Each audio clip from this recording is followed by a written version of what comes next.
د نبی علیہ السلام د سیرت پاک متعلق مو بیان شروع کړو.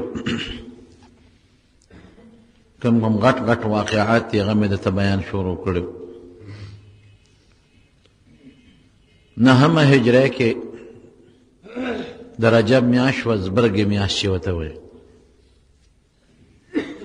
پیغمبر علیه السلام ته یو اطلاع راغله چې د روم بادشاه هرقل په مدینه منوره حمله کوي. هرقل ته چا دا اطلاع رسولې وه چې نبی علیه السلام د مسلمانانو پیغمبر وفات شوی دی. غلط اطلاع وه او مسلمانان ټول منتشر دي. امیر یې نشته، امام یې نشته، بادشاه یې نشته، او مسلمانان قحط والدي علاقه کې غنم جوار هغه زمانه کې چې کومه غله وه هغه هم نشته،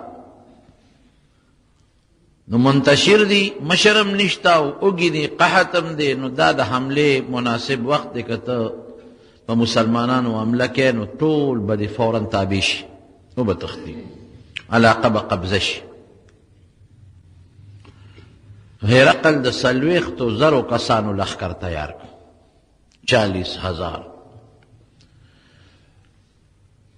او په دې خیال باندې چې د مسلمانانو قوت خو هغه ته معلوم چې مسلمانان خو مکه فتح شوه، طائف، حنین او طاس دا علاقې فتح کړي دي، خواره شوي دي، نو په معمولي لښکر کار نه کېږي. د 40,000 کسانو مضبوط لښکر یې تیار کړ او هر یو فوجي له د 1 کال تنخوا پیشکي ورکړه چې دا پیشکي د کال تنخوا والی دا خپل کور کې کېدی او ځای چې ځو. د روم نه بعضې خلک به تجارت به کو د زیتون، دا تیل او زیتون به راوړل مدینې منورې ته. بعضې کسان راغلي و هغوی نبي علیه السلام له اطلاع ورکړه. حضور پاک ته خو مخکې نه پته لګېدلې وه، اطلاع رسېدلې وه، خو دې نه نو خبر چې هرقل د روم بادشاه را روان دی. هغې تاجر والا خبر ورکړه تاجرانو چې صاحب ډېر لوی لښکر د روم نه د هرقل را روان دی. هغوی به د لښکر 5 حصې وې. لومبۍ حصې ته به مقدمة الجیش وې، دا به د لښکر نه مخکې روانه وه. دویمې حصې ته به ساقه وې، دا به د لښکر نه وروسته روانه وه. درېیمه به میمنه وه ښي طرف ته، او څلورمه میسره، یو ته به قلب وې، هغې کې به بادشاه روان و محفوظ.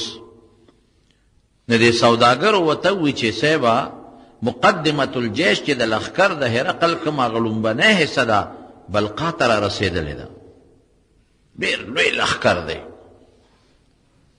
نبی علیه السلام مبارک فوراً د صحابو میټینګ راوغوښته چې دوی راځي او په مدینه حمله کوي، نو موږ ورته مخې له ولې ونه ځو؟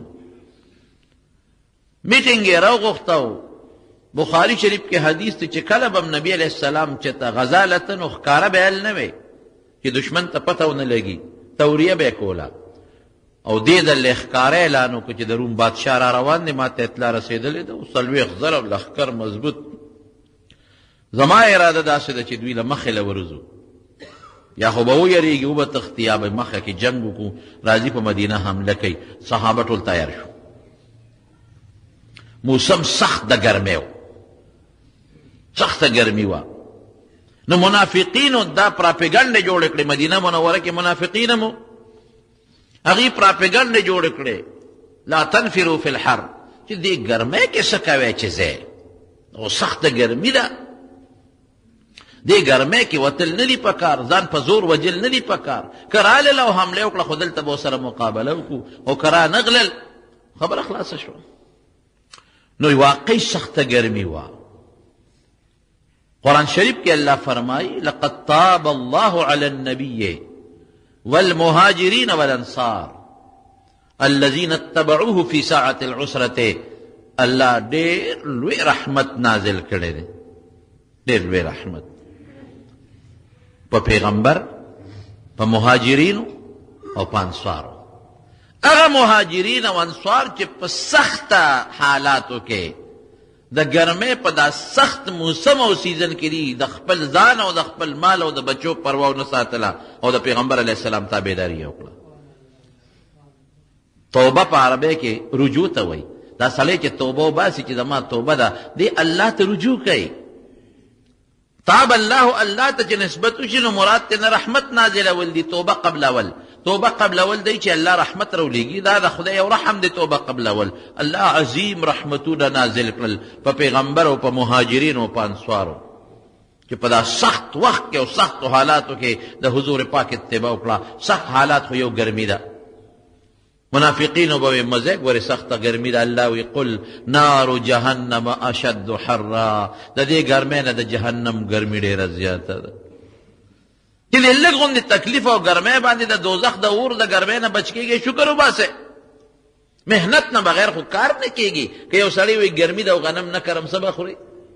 د غنمو په کر کې دی ګرمۍ ته ګوري نه، د سبزۍ په کر کې دی ګرمۍ ته ګوري نه، ګرمۍ کې هم کوي. او بخور کې دی ګرمۍ ته ګوري نه، ګوټ چاري چې دی کوي پټو کې دی دا سوچ نه کوي چې دا خو ګرمي ده. نه ګرمي ده خو څه به کوم چې دا ونه کم نو ماله به غله د کم ځای نه راځي. دوکاندارۍ له، نوکرۍ له، زراعت له او د دنیا کاروبار له، غم خادۍ له، جنازې له، مریض لیږلو له، دې ګرمۍ او یخنۍ ته نه ګوري، فایده ورته ښکاري. الله وایي دې څیزونو کې ګرمۍ ته نه ګورئ نو نه کېده. زه نه څکم اوبه بچې، ته دلته کښېنه، ګرمۍ ته مه ګورئ. دا خو ګرمي ده او د دې ګرمۍ باندې چې د دوزخ د لوی اور د ګرمۍ نه بچ کېږي، شکر وباسئ. یو ګرمي سخته وه. دویم سفر ډېر زیات اوږد و، ډېر لوی سفر و، ورکوټې سفر نو. دریم دا به چې دشمن ډېر سخت و. داسې مقابله وه د روم سره لکه دې زمانه کې چې امریکې سره مقابله. د روم او د فارس دا دوه، یو روس او امریکا، دقسې روم او فارس دا دوه قومونه او دا دوه بادشاهۍ وې. نو روم پکې دغه زمانه کې په غلبه کې مو په ټوله دنیا، لکه دې وخت کې امریکا ظاهري په غلبه کې ده، په ظاهري طاقت. دقه رنګې روم په دغه زمانه کې د دنیا سپر طاقت و بس. نو طاقت هم مضبوط دی، ښه لوی. او بل څه وه، بل د مکې مدینې منورې میوې د کجورې پخې شوې وې. د هغوی ټوله کاته خو به کجورو ته وه. نو کجورې پخې وې.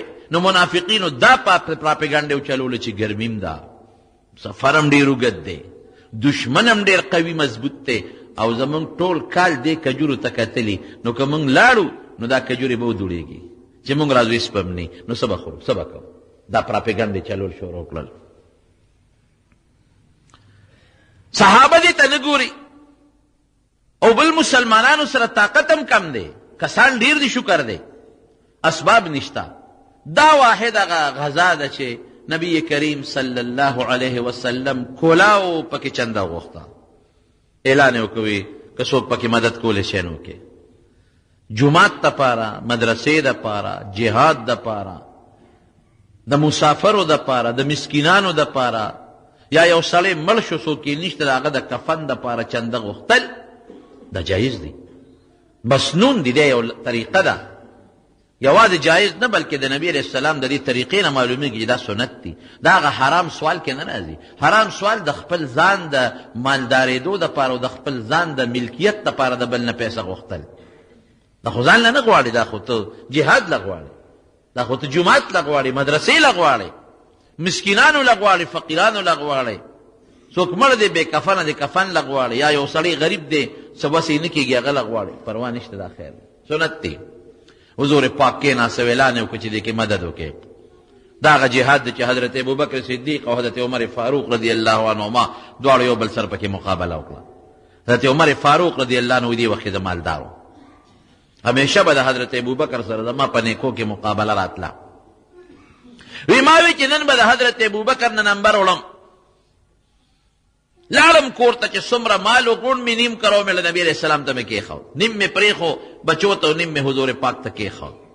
ګوټ کې کېناستم چې ابوبکر خو به راوړي، مال شته ورسره، خو دومره نه لکه چې دا ما سره څومره دی.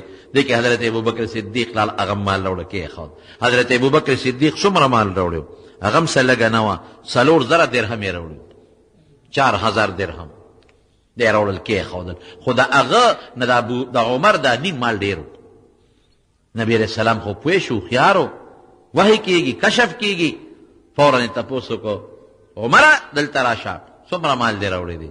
خوشحاله و، وی د الله رسوله غوټ نیم مې که راومېړه، نیم مې الله رسول له راوړه. او نیم مې خپلو بچو ته پرېښود. قانون د شریعت هم دقسې دی. وی ابوبکر تا څومره مال راوړو؟ وی د الله رسوله کور کې مې چې موندل ټول مې راوړل.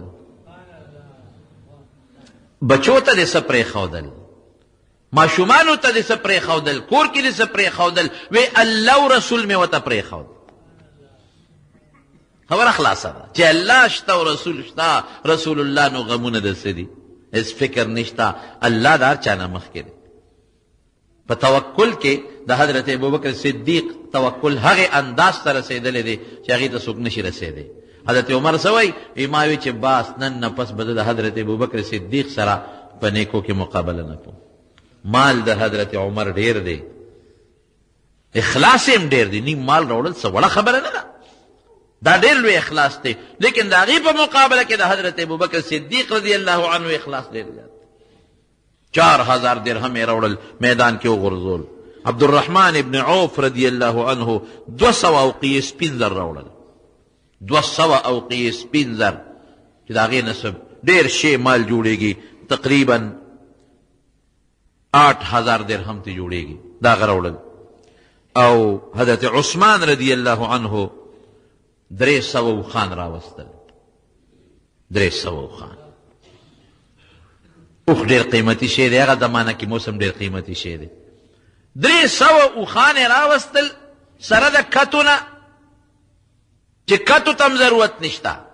کتې مو سره راوستې، د اوښ د پاسه چې کوم پالان ږدي چې سړی پې کښېني هر څه مکمل برابر. او 1000 اشرفۍ راوړې. دینار ډېر قیمتي شی دی. 1000 اشرفۍ راوړلې. تقریبا د هغه 1000 اشرفو نه ډېر شی جوړېږي. 12 کې ضرب ورکړه 12000 ته جوړېږي درهم. د کېښودل د نبي علیه السلام په مخ کې وغورځول. حضور پاک پې دومره خوشحاله شو چې خولې مبارکې رې دا لفظ وخته، وی نن نه پس چې عثمان سک عمل کوي ده ته به ضرر نه رسېږي، الله به حفاظت کوي. چا کجورې راوړئ، چا سره چې څه موندل مال او دولت، تورې چا سره زیاتې وی هغه به یې راوړئ. دوه دي دوه یې راوړئ میدان ته. چا سره زغرې دی هغه یې راوړئ. ښه مضبوطه چنده وشوه. صحابه کرام نبي علیه السلام اعلان وکړ، وی دی چې کوله اعلان یې وکړ چې صحابو ته پته ولګي چې کم خوادو تیارې ورته وکړي، مزل زیات دی، ګرمي ده، کجورې پخې دي او دشمن هم ډېر سخت قوي دی. چنده مو شو، صحابه کرام روان شو. څومره دي صحابه؟ 10000 کسان دي. دومره چېرته د صحابو تعداد یو مقام کې نه دی رسېدلی. او 1000 ورسره اسونه دي، اوښان هم ورسره دي او نور صحابان هم ورسره دي. صحابه ووتل. نبی علیہ السلام چې کله وطنو په مدینه منوره، محمد ابن مسلمه رضی الله عنه سواری مقرر کامر وی ته به د مدینې منورې میرې. او عبدالله ابن ام مکتوم رضی الله عنه په سترګو نابینا دی، لوند دی، هغه د خپل ځان په ځای په مسجد نبوي کې امام مقرر کړ، د نیم ته به امامتي کې. او حضرت علی رضی الله تعالی عنه یې د خپل کور د بچو د زنانو دپاره پرېښود چې که د دوی ته څه ضرورت راځي نو ته به هغه پوره کړې. حاجي صاحب په ژړا شو، وی د الله رسوله ته ما دې معذورو سره پرېږدې، نور څوک پاتې نشته، صرف منافقین پاتې دي او معذورین پاتې دي، شلیان، لانده، ګوډیان او هغه معذورین، هغه خلک پاتې دي چا سره سامان نشته د تلو. قرآن شریف کې الله تعالی فرمایي بعضې خلک داسې پاتې شو چې نبی علیه السلام لرالل چې صاحب مونږ له توره راکه، مونږ ځو، نشته توره، مونږ له څاروی راکه چې مونږ لاړ شو، نشته. تولوا واعینهم تفیض من الدمع حزنا الا یجدوا ما ينفقون. ونه نو غریبانان لاړل چې خدایا مونږ سره هېڅ هم نشته، نو مونږ به دا دومره صبر په څه کوو؟ جړل به. معذورین پاتې شو، چا سره چې سامان نشته جړل به پاتې شو. علي صاحب وی چې زه خو منافق نه یم چې منافقینو کې پاتې کېږم، معذوره خو هم زه نه یم چې معذورینو کې زه پاتې کېږم، او بې ماله هم نه یم، سامان هم را سره شته. د الله رسوله ته ما ولې پرېږدئ؟ نبي کریم صلی الله علیه وسلم سره خو فکر و چې دا خو زما خو ټولې بیبیانې دي، زنانه دي، د دې تربیت به څوک کوي، خیال به څوک ساتي چې زه ترې لاړ شم. نو حضور پاک مبارک ورته وفرمایل، وی ته په دې نه خوشحالېږي؟ انت مني بمنزلة هارون من موسى الا انه لا نبي بعدي. وی ته داسې یې لکه د هارون علیه السلام چې د موسی علیه السلام په مرتبه دی. څه مطلب؟ موسی علیه السلام چې کوهې تور ته نو د ځان نه پسې هارون علیه السلام پرېښود. کوه تور ته چې ته نو هارون علیه السلام یې پرېښود د قوم دپاره چې ته د قوم خیال ساته، نو زه تا پرېږدم که نه. صرف دومره ده چې هارون علیه السلام پیغمبر دی او ته پیغمبر نه، ما نه پس پیغمبر نشته. بعضې خلک ته دا معلوموي، وی دې نه معلومیږي چې هارون علیه السلام د موسی علیه السلام نه پس خلیفه دی، نو د خلافت حق دلته د علي صاحب دی، د بل چا نه دی. داسې نه ده. د هارون علیه السلام د موسی علیه السلام نه پس خلیفه نو، هغه د موسی علیه السلام د وفات نه مخکې وفات شوی دی. هارون علیه السلام د موسی علیه السلام نه مخکې وفات شوی دی، په دې خاص سفر کې خلیفه و.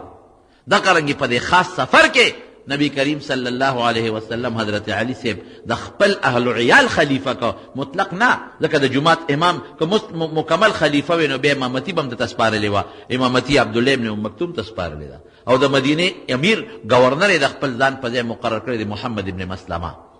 بهر کیب دام ډېر لوی منقبت دی د حضرت علی رضی الله عنه دپاره، لوی منقبت دی چې تا سره زما ډېره مینه ده، ته زما نه پس به د دې نګهباني کوې لکه هارون علیه السلام چې کوه تور د تلو نه پس د موسی علیه السلام نګهباني کوله، او د خپلو اهلو عیال ته یې پرېښود، بچو ته او د خپلو نسو ته او څه ورته ویلې کېږي د بیبیانو ته. دا هر سړی داسې نشي پاتې کېدی چې پوره اعتماد یې پې داسې کېږي.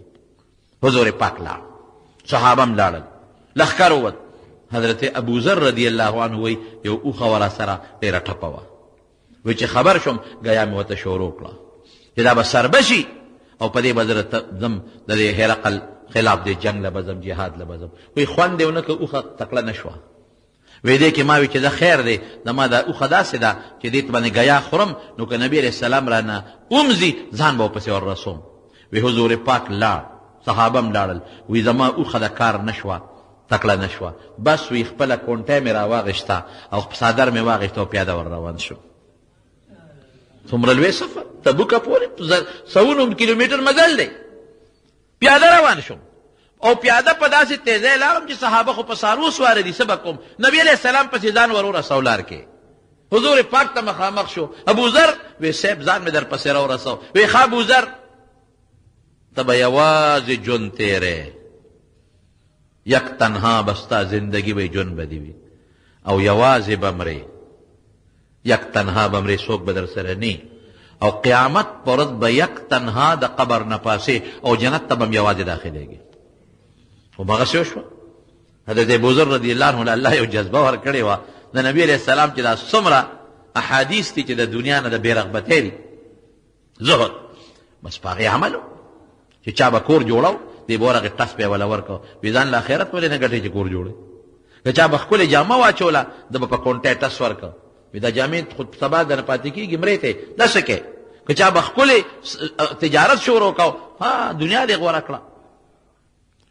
حضرت معاویه صاحب عثمان رضی الله عنه ته ګیله وکړه، وی دا سړی خور چا سره جګړې کوي، خدای دپاره دا ما نه بوځه. هغه مدینې ته راوغوښتو. مدینه کې به مال چا سره جګړې کولې، که چا به مال ګټه تجارت به کو. وی خلکه دنیا دې خوښه ده، آخرت دې نه دی خوښ.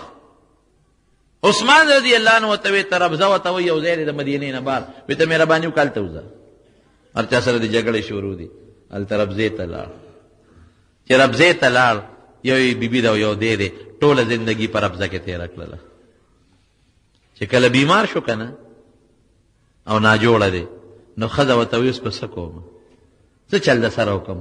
مدینې ته ځو. نه، حضرت عثمان امیر المؤمنین دلته را بار کړی ما. وی قسم دی که یو حبشي سړی را باندې مشر کي، دا خو لا د حضور پاک خلیفه دی او د پیغمبر علیه السلام زوم دی او لوی جلیل القدر صحابي دی. که یو حبشي را باندې مقرر کي، داسې حبشي چې بد شکلی، هم به تابعداري کوم، هم دلته به. وی څه به کوم تا سره، ته خو بیمار یې مرې، کفن سره به دې څه کوم، دفن سره به دې څه کوم، جنازې سره به دې څه کوم، دلته خو هېڅوک نشته. وی داسې کار دی چې کله زه مړ شم دې لارې ته وځه، یو قافله به را روانه، اواز به وله ورکې چې د پیغمبر علیه السلام یو ډېر غریب مسافر ملګری ابوذر مړ شوی، مهرباني وکړئ راشئ د هغه کفن دفن وکړئ. الله به زما انتظام وکړي. ما ته حضور پاک پیشنګویي کړې ده او د تبوک په غذا په سفر کې راته فرمایلی دي چې ابوذر ژوند به دې یوازې، مرګ به دې یوازې، یک تنها، قبر نه به یوازې پاسې، جنت ته به یوازې ځې. دې کې وفات شو. چې وفات شو دا بیبي راله لار کې ودرېده څوک نشته دی کې یو قافله راله عبدالله ابن مسعود رضی الله عنه قافله کې را روان دی ای خلکه خدای مو بخ اعلان واورئ زنانه د خلک ورته متوجه شو وی د پیغمبر علیه السلام یو ډېر زوړ ملګری دا من السابقین الاولین دی من المهاجرین السابقین هغه مهاجر چې ټولو نه مخکې مسلمانو یو ډېر زوړ ملګری یو ډېر بېکسه مسافر ملګری غریب یو کس دلته وفات شوی دی د هغه کفن ته او دفن ته او جنازې ته ضرورت دی که څوک مهرباني وکړي دا را سره سنبال کړي عبدالله بن مسعود رضی الله عنه وی څوک دی وی ابو ذر دی وی جړل الله اکبر ابو ذر وفات شو ابو ذر کم شخصیت و کم د حضور پاک کم صحابي دی په مکه مکرمه کې هغه زمانه کې ایمان راوړی دی چې د شمیر یو 15 کسان مسلمانانو او ایمان نه پسې په مکه کې د ابوجهل او د عتبه او شیبه په مخ کې د اعلان د شهادت کلمې شهادت کړی دی یو جهاد د نبی علیہ السلام نه دی پرېښی نبی علیہ السلام به ابو ذر ته کې د عیسی علیہ السلام زهد دی عیسی علیہ السلام سره څو یو به سره ګمنځ وه یو سره لوټه وه یو ګمنځ ده یو سره لوټه ده نو یو ځل یې ګمنځ سره ساتله چې زه پې ږیره ګمنځوم نو یو ځل یې چاته کتل هغه چې اودس وکړه نو په لاسو باندې ږیره سموله نو ګمنځ یې خوا غورځوله وی د ګمنځ دا کار خو په دې ګوتم کېږي نو یو ځل یو سړي ته وکتل نو په لپه یې د لختي نه اوبه راواغې جسکلې نو لوټه یې مو غورځوله وی دا کار په دې دواړو لاسونو هم کېږي یو مسواک به ورسره و بس نورس به ورسره نو ګرځېده به حضرت عیسی علیه السلام مسیح نو ته خو د زما د امت عیسی یې هغسې زهد دی ده کې عبدالله بن مسعود وجړل قافلې ته یې ویې راشئ نن داسې شخصیت وفات دی چې په مخ د ځمکه د ده نه دې وخت کې بهترین شخصیت بل نشته دو اعلی قیمتي څادرې ورسره وې ای وله کفن که قبر یې ولو کنیسته جنازه پې وکړله بیبي ځان سره مدینې منورې ته روانه کړه په دغه غزوه کې جهاد کې حضرت ابو ذر رضی الله عنه یک تنها پیاده لاړ او نبی کریم صلی الله علیه وسلم پسې ځان ورسو صحابه روان دي په لاره ځي لوی لښکر دی د مسلمانانو هم او د کافر هم لوی لښکر دی په لاره ځي نو هلته کې د سمودیانو په کلي تیر شو قوم سمود چې هلاک شوي لقد کذب اصحاب الحجر المرسلین د صالح علیه السلام قوم الله هلاک کړي و د هغوی کنډرات و هلته کې د هغوی آبادیاړو ورانې پرتې وې نو صحابه خو په تیزۍ روان دي اوبه په لاره کیني هغه علاقه کې خو کویانې اوبه هم وې نو باید صحابو ته زر زر مشکونه ډک کړل باید صحابو په هغې باندې اوړه واغږل نبی علیه السلام چې ورورسېدل صحابو ته وی دا خو د سمودیانو هغه کنډرات دي او د الله رسوله وی بس پام کوئ ګورې دې د کې ایثار نه شي سرونه ښکته کې ځان جړغونې کې او په تیزۍ را د علاقې نه وځئ او چې دا کم اوړم په دې اوبو اغږلي دي هغه اوړه وغورځوئ ګنې څاروو ته یې واچوئ او چې کمې اوبو کې هم ترې مشکونه ډک کړي دي هغه واپس توی کړئ په دې علاقه اوس هم د الله د عذاب آثار دي هغه جراثیم او هغه د الله تعالی د قهر او د غضب هغه هواګانې دلته اوس هم چلیږي زه به مثال دله درکړم که نه مکه مکرمې ته چې سړی لاړ شي نو هلته رحمتونه ورېږي جومات کې سړی کښېني نو هلته رحمتونه ورېږي کم قوم ده چې خدای عذاب ورکړي هغه قوم باندې د هغه عذاب هغه اثر او د الله قهر و غضب او هغه خطرناک بیماری او رنځونه همقسې ورېږي د زمزم د اوبو متعلق نبی علیه السلام ترغیب ورکړی چې دا اوس کې د کې شفا د برکت دی ولې لکه د پیغمبر د معجزې اوبه دي او د بیت الله د ښه اوبه دي لیکن دا اوبه د عذاب د ځای اوبه دي دې کې اعلان وکړه چې ګورې د اوبو باندې اوړه غږلي دي یا دا توی کړئ او یا دا اوړه څاروو ته واچوئ مشکونه هم خالي کړي دې وجې نه مسله د دین درونو دا ده چې کوم د عذاب ځایونه دي او کوم د روان ویجال قومونه دي کنډرات د دې سیل نه تلل او هلته کې ایسارېدل دا په شریعت کې ممنوع دي منع دي نه به ځئ بالکل به نه ځئ دا قرآن شریف کې راځي قل سیحوا فی الارض فانظروا کیف کان عاقبة المکذبین چې تاسو وګورئ د دې هلاک شوي قومونو د هغې دا مطلب نه چې تماشې لور دی دا چې تاسو خو خامخا ځئ په دې لارو کې نو دا کنډرات باندې یو نظر واچوئ د لرې ځای نه وګورئ چې دا قومونه خدای هلاک کړي دي عبرت دی والی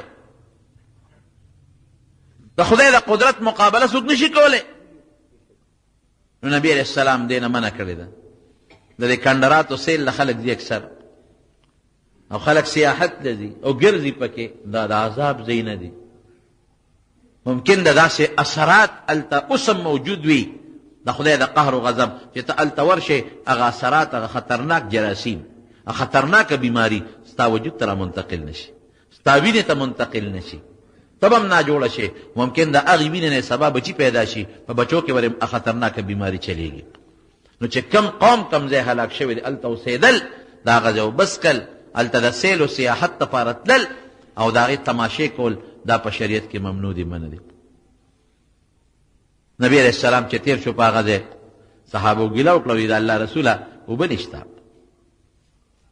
مونږ خو هغه اوبه توی کړې اوبه نشته ویې لږې غوندې اوبه پیدا کړې یو صحابي په کنډول کې داسې لږې غوندې اوبه راوړې ویې صاحب دقه اوبه دي نورې نشته نبی کریم صلی الله علیه وسلم خپلې ګوته مبارکې پکې کېښودې او د نبی علیه السلام د دې ګوتو مبارکو د خوا د دې ګروتونو د خوا نه اوبه داسې راخوټ کېدلې لکه د چینو نه چې اوبه راوځي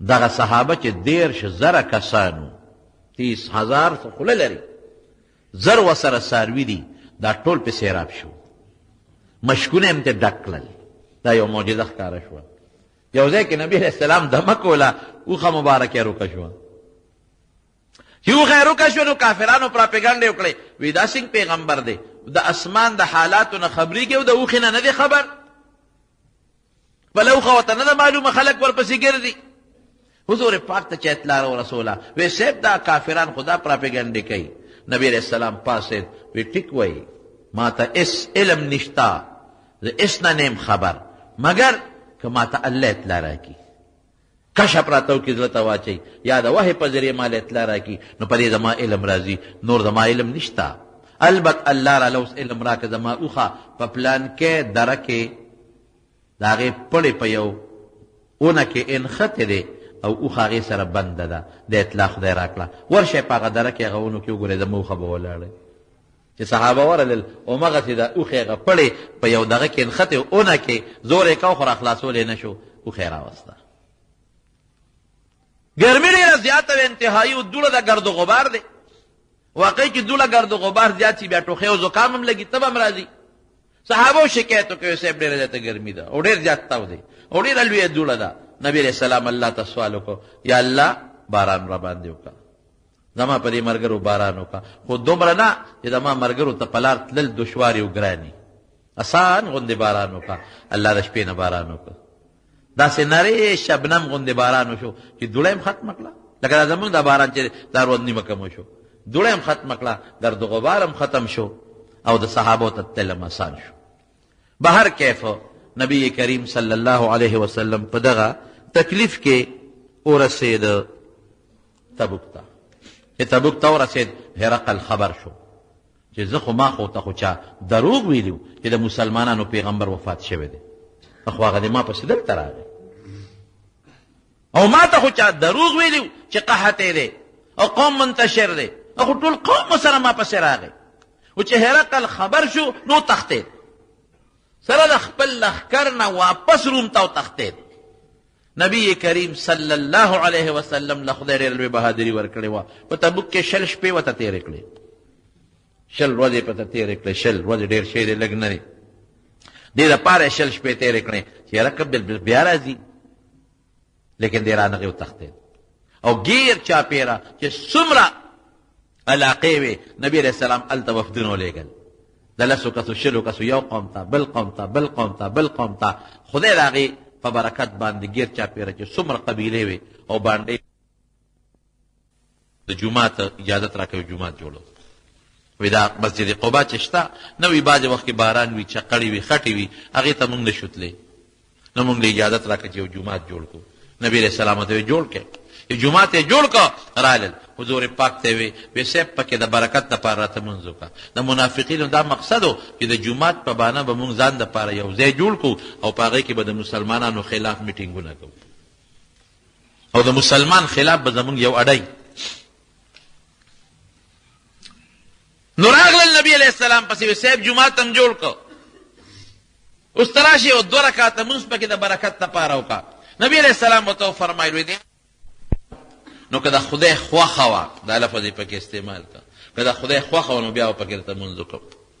د هغې خو دا خیال و چې دا جومات د خدای د رضا دپاره جوړوي چې خوشحاله و. والذین اتخذوا مسجدا ضرارا، چې کوم جومات یې جوړ کړی دی که نه هغه ګورې د مانځه او د عبادت جومات نه دی، د مسلمان د ضرر رسولو یو ځای جوړ کړی دی او نوم د جومات یې ولی ایښودی دی. دا منافقان دي. بس نبی علیہ السلام فوراً یو ډله ولېږله وی شابه چې زه مدینې ته دررسم چې تاسو دا جومات روان کړي. دی د خدای د رضا دپاره جومات نه دی جوړ کړی. جومات اوس هم چې یو سړی جوړوي نو نیت به صرف او صرف دی چې زه پکې الله رضا کړم، زه پکې د رب العالمین عبادت وکړم. او د جومات ځمکه وقف وي د چا وي نه. زمونږ پښتنو کې دا یو عادت دی، دا زما جومات دی او دا د هغه جومات دی، او که چا سره روانه شي وي زما جومات ته مه راځه بل جومات ته ځه. دا په شریعت کې سخت جرم دی، ګناه ده. دا خو ستا جومات نه دی، که ځمکه ستا ده او تا وقف کړه دا د خدای شوه، دا د چا ده نه. د جومات نه منع کول په شریعت کې ګناه ده. عبادت ته یو سړي په جومات کې نه پرېښودل سخت جرم دی. او په دې نیت جومات جوړول چې هغه د هغې قوم دی، مونږ د خپل قوم جوړو، دا هم جرم دی. په دې نیت جوړول شي چې هغه جومات رانه لرې دی، رسېدی ورته نه شو. مونږ به خپل جوړ کړو دلته، نو خیر دا بیا بهتره خبره ده. او په دې نیت چې نه د پلانکي قوم دی، زه د پلانکي قوم جوړوم. او جومات چې جوړی د الله د رضا دپاره به جوړی، د هغې د مسلمان د ضرر په نیت جوړ کو. نبی کریم صلی الله علیه وسلم د رسېدو نه مخکې ورپسې ډله ولېږله دا جومات روان کړي. چې مدینې منورې ته حضور پاک را رسېږي، آئبون تائبون عابدون لربنا حامدون، صدق الله وعده وهزم الاحزاب وحده الله او ونصر عبده، هزم الاحزاب وحده نصر عبده. دا به واپس شمون خدای ته توبه وباسو، د الله حمد وایو، د الله عبادت کو، او الله دې ټولو لښکرو له په خپله شکست ورکړه. ما سره مدد وکړه، زه د الله بنده ما سره مدد کړی دی. او چې احد غرې ولید وی هذا احد جبل يحبنا ونحبه، دا احد یو غر دی، مونږ دې سره مینه کوو، دا مونږ سره مینه کوي. او عمقه چې حضور پاک مدینې ته هجرت کړی او د قبا نه ته خلکو ورته هغه د خوشحالۍ نه نظمونه وې، اقصې ماشومان دي او تنبلونه ورسره دي. او طلع البدر علينا من ثنيات الوداع وجب الشكر علينا ما دعا لله داع. حضور پاک چې څنګه مدینې منورې ته راورسېد، لومبی عادت پیدا بخاري شریف کې حدیث دی چې دی به جومات کې به کېناستېده، جومات ته راغی کېناست. اوس د دې جنګ نه یو څو کسان پاتې شوي دي د دې سفر نه. بعضې خو منافقان پاتې شو، بعضې پکې داسې کسان وو چې هغه سامان یې نه مونته، نبي علیه السلام ورته یې مه دی.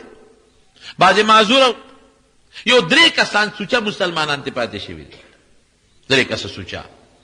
یو دی په اس عذر هغې ته نو، یو کعب ابن مالک رضی الله عنه، یو هلال ابن امیہ رضی اللہ عنہ، او یو مرارہ ابن الربیع رضی اللہ تعالی عنہ. دا 3 کسان پاتې. حضرت کعب ابن مالک په خپل واقعه وایي، وی زه دومره مالدار بل وخت کې نوم لکه دغه وخت کې چې څونه مالدار وم، او ما سره 2 څاروي تیار د جهاد دپاره ما ساتلي. او چې نبی علیه السلام اعلان وکړ چې تبوک له به ځې، وی ډېر خوشحاله شم. وی ما وی چې که خیر انشاءالله دومره وخت کې ما سره دی نه مخکې دونه مالم نو اوس مالم ډېر دی، او ما سره 2 څاروي هم دي، جهاد له به ځم. وی چې ناراستی پاتې کړم. ناراستی دا وه چې ما وی چې ځکه خیري سبا له به سامان برابر کړم، بیا به مې بل ورځ به برابر کړم، بیا مې بل ورځ به برابر کړم. وی دې کې حضور پاک روان شو. وی چې د مدینې نه څنګه روان شو، وی ما وی چې ما سره خو سامان تیار دی، خو صرف اخبار کول غواړي او سامان غوټه راغېشتل غواړي. او زه بس نبي علیه السلام که روان شو په دا لار کې به یې را لاندې کړم، سبا به ورپسې روان شم. وی چې سبا له بیا مې اراده وکړه نو بیا را باندې ناراستي غالبه شوه. وی ما چې ځای را بله ورځ به روان شم. وی بله ورځ بیا ناراسته شوم. ما چې یاره بس اوس اوخلا سره تیار دی او دوه دي او سامان هم دا برابر دی او نبی علیه السلام پسې به بچې هلته ته کښېنه خپل ځای کښېنه هلته کښېنه زویه دی خیر دی لږ بیمار دی خدای پاک ته وله روغ صحت ورکړي. زمونږ د جمعې مستقل ملګری دی پرون ما سره والد صاحب راوستی و لږ یو پوټی بیمار دی دعا مې ورته وکړئ چې خدای وله روغ صحت ورکړي. دی معیاري ملګری دی. بهر کیف نبی علیه السلام مبارک ووته دوه درې ورځې تېرې شوې. حضرت کعب ابن مالک رضی الله عنه فرمایي چې ما وی چې زه ځان به ورپسې ور ورسوم. وی په دې ناراستۍ کې پاتې شوم. بیا چې کله مې سامان برابر کړ اوښه مې برابر کړه او اندازه مې واغېسته نو بیا نشم ور رسېدی. نبی علیه السلام رسېدلی. دا بل ملګری چې دی د هغه رشته داران او زه په دې پاتې شم چې چېرته زما ټول رشته داران نو جمع شوي. دې وخت کې زما ټول خپل خپلوان راغلي وو. مې زه ډېر جهادونه مې کړي دي او که د یو کې پاتې شم څه چل کېږي. بل وایي چې زما باغ پخ شوی و نو ما وی که زه ووتم خو دا باغ مې جوړېږي. دا درې سوچه مسلمانان پاتې شو. حضرت کعب ابن مالک رضی الله عنه فرمایي بخاري شریف کې حدیث دی وی چې کله نبی علیه السلام جدا شو بیا ورته چا ویلي دي وی حضور پاک چا نه تپوس وکړو ای د کعب ابن مالک نه لکه کعب ابن مالک نشته نږدې ملګري د چا نه خطا کېږي. چا ورته وی چې صاحب اوس مالدار شو که نه اوس څه کوي چې جهادونه کوي. بل صحابي وی نه د الله رسوله بدګماني پې نه کوو خو څه وجه به پېښئ. وایي نبي علیه السلام هېڅ هم ونه وی. اوس چې پیغمبر علیه السلام را واپس راځي وی زه خبر شم. وی ما وی چې بانه به کوم څه بانه به وکړم او د پیغمبر علیه السلام نه پې ځان بچ کړم. اوړه کې مې دا راتلل چې داسې ویم داسې ویم داسې ویم او چې د قوم کم خلک و هغې سره مې مشورې وکړې چې نبي علیه السلام ته به څه ویم نو هغې م راته وایي چې مړه بس بانه مانه وکړه نو ویله کې مې دا رالل چې څه بانه کوم. وی دې کې حضور پاک مبارک جومات کې کېناست. وی چې کم منافقین و هغې به راتلل او د دروغو بانې به یې کولې. چا به وی صاحب خېټه مې درد و نبي علیه السلام خو پې پوی وی ښځه ځه. چا به وی صاحبه ښځه مې ناجوړه وه. چا به وی سترګې خو څه بانې بس هغې منافقینو کولې. نبي علیه السلام ته خو پته وه چې دا منافقین دي نو بس هغې ته به وی ښځه بس تاسو باطن خدای ته سپارلی. وی چې زه کله ور مخامخ شم نبی علیہ السلام مبارک تا نو وی داسې ما ته مسکې شو خو د غصې مسکې راته وکړه غصه وکړه. وی ما چې سلام واچو راته وکتل خو داسې غصه و مسکې شو. وی دلته راشه کېناستم. وی رانږدې شه ور نږدې شم. وی ما ته وی کعب تا سره څاروی نه و دتلو؟ مې چې و د الله رسوله. مال د سره نو چې ته پې مونږ سره تللی وې؟ مې چې د الله رسوله و. ولې نه تللی؟ وی ما ورته چې د الله رسوله ما له خدای داسې خوله را کړې ده داسې خوله چې که زه ستا نه بغیر بل بادشاه ته مخامخ ناست وې که نه اوس به مې ورته داسې بانه کړې وه چې د هغه د غصې نه به مې ځان ایستی و به مې مطمئن کړی و. خو تا ته که دروغ وویمه نو الله به دې زما په دروغو خبر کي. نو تا خو به ظاهر کې خوشحاله کم خو خدای به خفه کم. نو دروغ نه ویم رښتیا درته ویم. ښه مالدار وم ښه څاروی را سره و نیت مې مو خو د ناراستۍ د وجې نه پاتې شوی. وی ښه ما وی او وی ځه ستا معامله مې خدای ته سپارلې ده. وی روان شو. وی چې بار راووتم اعلان وکړه نبي علیه السلام چې ده سره به خبرې نه کوې نه به پې سلام اچوې نه به یې جواب لې. وی ما د چا نه تپوس وکړو چې زما دا معامله بل چا سره هم پېښه ده که یوازې ما سره پېښه ده؟ وی نه دوه نور دي یو هلال دی یو مراره دی رضی الله عنهما. وی چې ما سوچ وکړی مې چې زه دوه ملګري خو مې شته او هغه دوه هغه دي چې بدریان دي بدر کې شریک دي او کعب په خپله په بیعت عقبه کې شریک و. حضور پاک له د مدینې د هجرت نه مخکې د بیعت کړی او دعوت یې ورکړی د مدینې د هجرت هغه مسلمان دی. خبرې بندې شوې چا را سره خبرې نه کولې. وی چې خبرې نه کولې وی زه خو هغه نور دوه کسان بوډاګانو کور به ناست و جړل به او زه خو نوجوانم کور نه شم ټینګېدی نو زه به راتلم. وی چې راتلم به خلکو سره مې خبرې کولې چا به جواب نه راکړ. وی د ما راتره زوی ابو قتاده یو ځل د هغه باغ ته ورغلم. وی چې ورتاو شم باغ باندې ور داخل شم وی ما وی السلام علیکم وی جواب یې رانه کړ.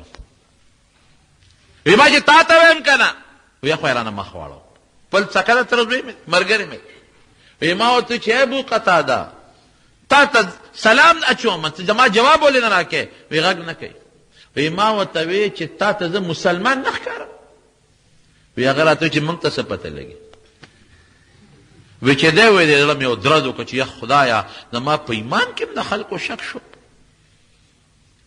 هېڅوک جواب نه راکوي وی نبی علیه السلام له ورالم جومات کې به ناست وم نو وی زه به ورسره خوا کې ودرېدم چې مونځ کوم ګورم چې حضور پاک ما ته ګوري که ما ته نه ګوري وی چې سلام به مې واچو نو ورته مې کتل چې جواب زما اخلي که نه راکوي که نه راکوي شونډې زما د سلام په جواب لقوي که نه لقوي وی خوا کې به ولاړم نو چې ما به مونځ کوه قبلې ته به مې مخ کړې وی حضور پاک به راته داسې نیغ نیغ کتل امت خو اولادو د حضور پاک صحابه خو داسې دي لکه بچي جړاګانې وله کړې دي وی نیغ نیغ به یې راته کتل خو چې ما به سترګې داسې ور واړولې وی در به یې رانه مخ بل طرف ته واړو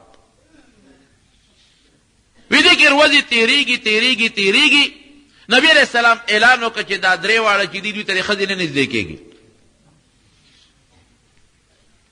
وی چې دا اعلان وشو نو ما ښځه ورولېږله نبي علیه السلام له چې ورشه تپوس ترې وکړه طلاق ورکړم که وی چې طلاق ورکړه چې خبره خلاصه کړم وی چې نه طلاق وله مه ورکوه خو چې نږدې نه شي هغه هلال او مراره ابن الربیع ښځې ورولېږلې چې د الله رسوله مونږ ورسره څوک وو پلار کره ترې لاړې شو وی نه پلار کره خو ترې مه ځې خو چې در نږدې نه شي هغې ورته وی چې په کومه ورځ هغوی ستا نه تللی دي نو په کور کې په مصله په جړا پراته دي د هغوی توجه دې خوا نشته یو شان خدای ته ژاړي او ما ته مې ښځې وی چې زه به ورشم که ستا اجازت وي زه به هم تاله د خدمت اجازت وغواړم وی ما ورته پلار کره ده شابه زه په خپله ځان خدمت کولی شم ورځې تېرېږي بازار د مدینې کې روان وم وی د شام یو سوداګر راغی وی اواز یې وکړه چې کعب شته وی چا ورته چې هغه دی وی زه یې ورته وښولم وی هغه مال یو خط راکړه وی چې خط مې وکته د غسان بادشاه عیسائی ما ته خط لیکلی او خط کې څه لیکلی دي چې زه خبر یم چې ستاسو آقا مشر په تا ظلم شروع کړی دی عیاذا بالله او ته ډېر نیک سړی او ښه سړی او ډېر هوښیار او ډېر د لوی قوم خاوند دی تا د خدای ذلیله نه کړي راځه موږ له راځه عیسائی شه موږ به دې ډېر قدر وکړو وی چې خط مې وکته نو بلوه شم اور را باندې بل شو تنور کې مې وغورځو وی چې خدای زمانه د کافرو تمې پیدا شوې زما ایمان دومره کمزورې شو 50 ورځې په دې حال په مونږ تېرې شوې څو ورځې 50 زما وروڼو د یو مثال به درکړم یو سره زر چې خلک پاکوي نو څه چل ورسره کوي اور کې واچوي نو هغه ګیلټ او هغه ګنده څیزونه ترې وسوځي او سره باقي پاتې شي او ګیلټ نه پاکېږي ګیلټ چې د اور ته واچول سوځېږي د منافقانو مثال د ګیلټ و هغه اور ته نه اچوي او ته پته چې منافقان دي او حضرت دا درې کسان د دې مثال د سرو زرو جهاد لنوتلې النبي علیه السلام وی زیب او لانړل نو لږ غوندې معمولي غوندې داسې خیرې ونښتېده معمولي غوندې نو اور کې اچوي چې دا خیرې ته وسوځي چې پاک پاتې شي 50 ورځې په دې کې تېره شو وی زه بره په کوټه د پاسه ناست یم ټوله شپه د خدای تلاوت کوم خدای ته جاړم په دې سوچ کې یم چې یا الله ته خو ډېر غني بادشاه څه پته لګي چې زما توبه به قبوله کړې که نه او په دې سوچ کې ما چې که اصل دې وخت کې نبی علیه السلام وفات شو نو بیا خو به تر مرګه پورې ما سره څوک خبرې ونه کړي او په دې سوچ کې که د دې وخت کې مړ شوم نو چې حضور پاک به جنازه م راباندې وکړي که به ونه کړي وی د کوټې په سر یې ما وی دې کې قرآن شریف کې الله تعالی د شپې د دوی د توبې آیاتونه نازل کړل لقد تاب الله على الذين رست راځي وعلى الثلاثة الذين خلفوا حتى إذا ضاقت عليهم الأرض وضاقت حتى إذا ضاقت عليهم أنفسهم وضاقت عليهم الأرض بما رحبت هغه درې کسان د هغې توبه مې قبوله کړه نو وی خلکو را منډې کړې ما له مبارکۍ راکوي یا هغه خلک دي چې پیغمبر علیه السلام وی خبرې مه کوئ خبرې بندې یو مبارکۍ راکوي او یو کس غر ته وخته جبل سلعه کوم اخوا چې غزوه خندق شوی دی او د هغه ځای نه اواز وکړي ای کعبه مبارک دي شه. وی یو کس په اس را منډه واله وی بل کس راله د هغه ځای نه اواز راکړو وی هغه اواز د اس نه زر راورسېده مبارک دي شه. الله شابه نبی علیہ السلام د انتظار کې توبه دې قبوله ده. ویرالم جمعات ته فیضا اوس بدله ده. جمعات ته رالم یوم را پاسي مبارک دي شه بلم را پاسي مبارک دي شه یوم را تر غاړو یوم مصافحه کوي او حضور پاک مبارک ناست دی وی مسکی دی. قیمت ورانږدې شه کعبه په جون کې به پتا د دینه بهترین ورځ نی راغلی چې دا اوس د باندې کمر ورځ راغله. ولې قرآن شریف کې الله پتا د خپل رحمت د نازلېدو اعلان وکړ ستا توبه قبوله کړه.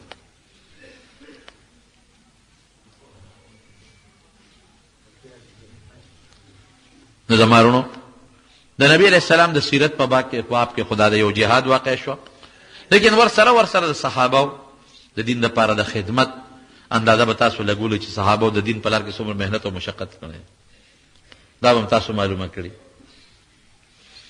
پرېږده د خیر دی پرېږده دا انسان بیمار دی خیر انسان دی پرېږده. او بیا دا دی چې کم انسان غلطي وشي د صحابو ایمان هم تاسو معلوم کو که د دې زمانې خلک به چې خپل کار به کوي د ایمان مسلماني به خپل کار کوي. مونږ په ډېرو لږ اوبو کې ډوبېږو. مونږ خلکو نه خو که معمولي غوندې پوټې غوندې جومات کې امام سره لږ غوندې خفګان راشي بیا مونږ ورپسې نه کوو بیا ورپسې دنیا خبرې کوو بیا به وایي چې ښه زما دا حال دی مسلماني مې ورپسې پرېږدي. د دوی هغه د صحابو هغه سخت او دغه خلک چې دا څومره تکلیفات یې برداشت کړي دي د دین دپاره هم د دغه خلکو برکت الله د دین مونږ ته را رسولی دی که مونږ به لږ سوچ وکړو چې هغې خلکو څومره قربانۍ وکړي نن مونږ څومره دین خو د هغوی مو زمونږ هم د جنت له به هغوی هم دی مونږ به هم ځو دوزخ نه هغوی هم امان غوښتي دي مونږ هم ته امان غواړو د قبر او د آخرت په لاره هغوی هم تللي دي مونږ هم پې ور روان یو. دا زمونږ دپاره یو نقشه ده یو نمونه د قرآن شریف کې الله ذکر کړې ده. دین دپاره به محنت کوو کوشش به کوو معمولي اوبو کې به دا نه ډوبو او د الله ذوالجلال د حکم پوره اتباع به کوو فرمان برداري به کوو او د دغه صحابه کرامو په نقش قدم به مونږ کوشش کوو چې په هغې مونږه سفر وکړو په هغې مونږ مزل وکړو. الله دې زمونږ د نبي علیه السلام تابعداري نصیبه کړي. د ربیع الاول مبارکه میاشت هغه روانه ده او غالبا چې د راتلونکې ګل په ورځ 12 د ربیع الاول راځي نو انشاءالله چې آینده جمعه کې درته د حضور پاک متعلق دا خو تسیرت خو ما تېر ربیع الاول نه شروع کړی دی خو دې سره مناسب چې سویه به درته بیان کړم. البته دا خبره ذهن کې واچوئ چې د نبی علیه السلام د پیدایش میاشتم ده د هغې د وفات میاشتم ده د هغې د هجرت میاشتم ده نو چې دومره عظیم واقعات په کوم میاشت کې شوي نو هغې ته د برکت میاشت وایي. نو د برکت میاشت ته نو به پکار دي چې موږ په دې میاشت کې هر وخت د درود شریف دپاره څه خاص دغه نشته.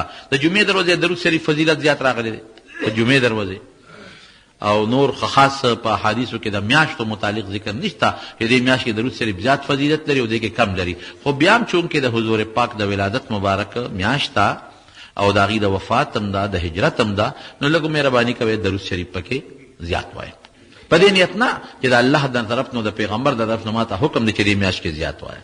بل دا دی چې صدقه او خیرات دپاره څه خاص ورځ په شریعت کې نشته چې په دې ورځ به زه خیرات کوم او په دې به نه کوم. نو په دې نیت خیرات کول په ربیع الاول په 12 چې دا ما ته خدای ویلي دي چې وکړه یا ما ته پیغمبر ویلي دي چې وکړه یا صحابه وکړي دي نو داسې نشته داسې تخصیص د ورځې په شریعت کې نشته. او که یو سړی وایي چې نه خو یو مبارکه میاشت ده او د چا پلار مړي او هغه میاشت راشي نو خلک وایي ورګه پلار ورته رایاد شي یو خیرات وکړي د حضور پاک د وفات میاشت ده نو چې راشي نبي علیه السلام سړي ته رامخکې شي نو لږ خیرات وکړي صدقه وکړي نو بیا خیر دی که یو سړی کوي نو داسې مه کوئ چې ګنې خامخا به زه دې کې کوم که به ونه کړه زه به ګناهګار شم. یا دا د صحابو طریقه ده یا د تابعینو طریقه ده یا د ائمه مجتهدینو طریقه ده یا موږ ته پیغمبر علیه السلام ویلي چې پکې وکړه که دې ونه کړه ګناهګار به شي دا طریقه نشته. او اسې خیرات که کوئ نو دې میاشت کې سړي ته هر وخت کې حضور پاک سړي ته رامخکې وي خو دې کې لږ زیات رامخکې شي نو ښه ده چې سړی صدقه وکړي خیرات وکړي درود شریف ووایي نفل وکړي دې کې به انشاءالله موږ له خدای اجر او فایده راکوي. بعضې ملګري د جومات په پوړو باندې چپل او سپلې اږدي او ټولې پوړې یې ګیرې کړې وي، څوک بره نشي ختلی، څوک پرې راونه غورځېږي. دا خبره ټیک ده، تاسو دا مهرباني کوئ چې دا سپلې په دې پوړو باندې میږدئ، خلکو ته لاره بنده شي نو بیا بره څوک نشي ختی. نو دا داسې مخې ته خیر سپلې ځان ته صف نه مخې ته کېښودل دا یږدی نو اسانه به.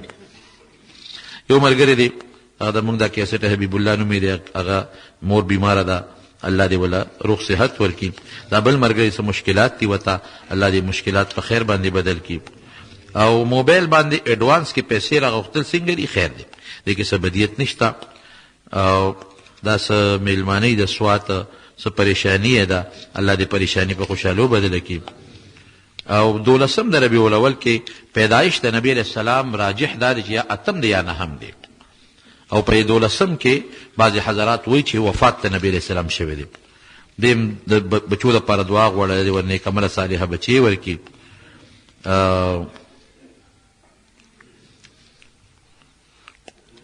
مسلمان سکول کالج څه په دې خو پوه نه شوم، سکول کالج تعلیم خو که انسان کوي نو خیر دی کولی شي.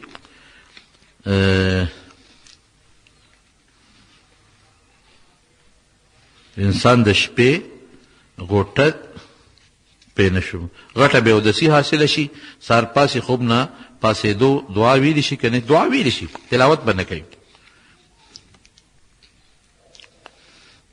دا نورې خبرې هم وکړې. دوی وایي چې د سحر مونځ په جمع سره کومه بیا ډیوټۍ ته نشم رسېدلی چې ځان له کوم نو څنګه ده؟ نو مستقل ځان له مه کوه، داسې جومات کې کوه چې کوم جومات کې لږ وختي مونځ کېږي، خیر ده، مستقل ځان له مه کوه. دعا وکړئ. زموږ یو ملګری دی د دې عمر زوب، هغه څه خوږ شوی دی، دعا ورته وکړئ چې الله تعالی وله روغ صحت ورکړي. یو بل زموږ د جمع ملګری دی د شیرپاو، د هغې ترور وفات شوې ده، دعا ورته وکړئ چې الله تعالی مغفرت نصیب کړي. نور چا څوک بیماران دي الله ټولو بیمارانو له شفا ورکړي. الله چې څوک قرضداران یې قرضونه اخلاص کړي. پروردګاره زموږ د زړه حاجتونه پوره کړي. الله چې څوک په ټینشنونو کې پریشانو کې مبتلا دي، خدای هغه ټینشنونه پریشانیو له په خوشحالو باندې بدلې کړي. رب د مسلمانانو اتفاق نصیب کړي، د حضور پاک د سنتو تابعدار هم جوړ کړي، د صحابو په نقش قدم هم روان کړي. په دې وطن کې مو د قرآن او د سنت نظام راولي. الله زموږ په زړونو کې د قرآن نورانیت پیدا کړي. خدای زموږ د ټولو مسلمانانو مل شي. الله که د چا یو بل سره روانې دشمنۍ طرفګرۍ په روغې بدلې کړي. خدای پاک موږ د هر قسمه د دنیا او د آخرت د فتنو نه په امن او امان کې وساتې. د زنانو په سرونو د حیا او د پردې څادر واچوي. بې اولادو له خدای نارینه اولاد ورکړي. بې کسو له خدای پاک ته مدد ورکړي. الله چې چا دعاګانې غوښتي تا ته معلوم دي ولې قبول کړي. د بې روزګارو خدای د حلال روزګار پیدا کړي. الٰه العالمین که د چا روزګار کې برکت نه برکت پکې پیدا کړي. او پروردگار که څوک امتحانات ورکوي او تعلیم کې مصروف دي، خدای ته په هغې کې کامیابي نصیبه کړي. کوم دوستان چې زموږ د جمع له لرې ځای نه راځي، الله له په یو قدم ولا جنونو برکتونه ورکړي. اخر وخت کې په خولې دا کلمه نصیب کړي، لا اله الا الله محمد رسول